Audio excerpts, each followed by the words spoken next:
Hello po, magandang hapon po sa inyong lahat. Ako po ay si Danilo Manuel at tawagin niyo lang po ako sa aking slim name. I am Purikit Moglad. Lalo-lalo na sa mga ibang bansa po dyan, sa Hong Kong, sa Saudi, at sa mga Europe. Magandang gabi po sa inyong lahat. Sana po ay lagi kayong masaya at palagi kayong walang sakit at lagi kayong kakain ng mga gulay para sa mga merong diabetes. Ito na nga po, pag-usapan po natin ang tungkol dito kay Sara Duterte, ang Vice President ng ating Pilipinas. Ito na nga po, ang sabi niya, ganito po, I am decided survival. Anong gusto niya mangyari? Tinatakot niya ba ang mga kongreso, ang mga bisita para walang dumalo sa kongreso?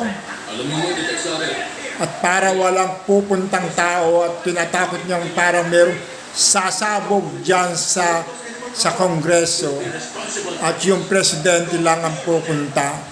Aba, kung sakasakali bang mayroong mangyayari sa ating presidente, siya na po ang dapat natin puntahan dahil parang siya ang magtatanim ng mga bomba.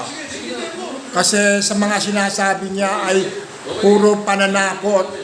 Tama ba yan? Yan ba ang unity team? Parang ginagamit mo lang ang presidente pero hindi ka magwawagi. Sa totoo lang, Sara, yan ang tandaan mo.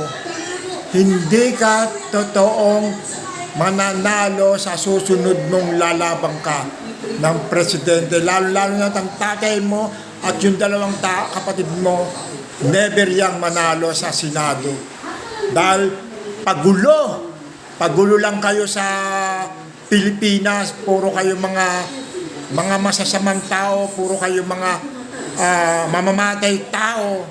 Hindi kayo papabayaan ng ating mga taong Pilipinas. Dito hindi kayo mananalo talaga.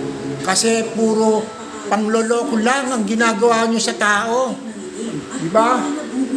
Dapat mo bang sabihin, I'm decided survivor? Para ano? Ikaw lang ang matitira at ikaw ang uupo ng presidente?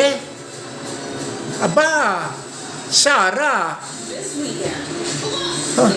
akala mo mananalo ka? Hindi namin papabayaan ang aming presidente dahil si Ferdinand Marcos ay totoong tao at lumalaban para sa mga kinakalat ng iyong ama.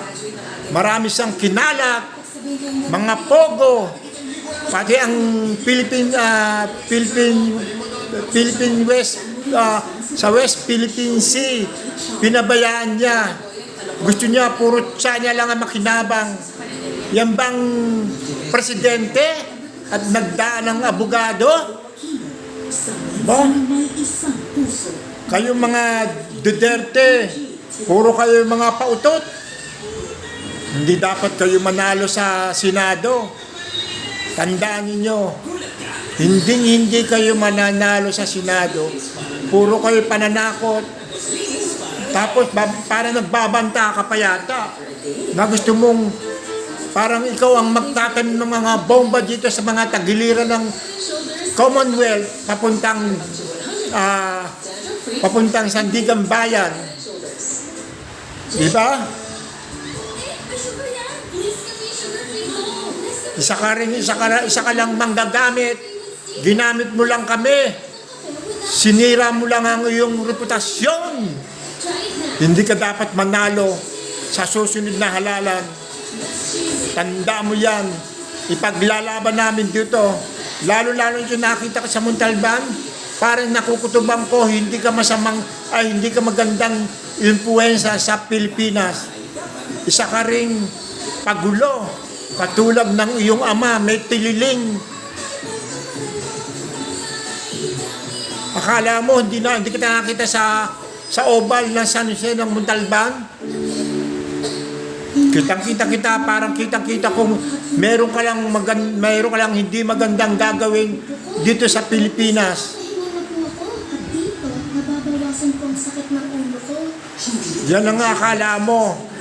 Hindi ka mananalo sa susunod na halalan. Paano po? Hanggang dito na lang po. Maraming salamat po.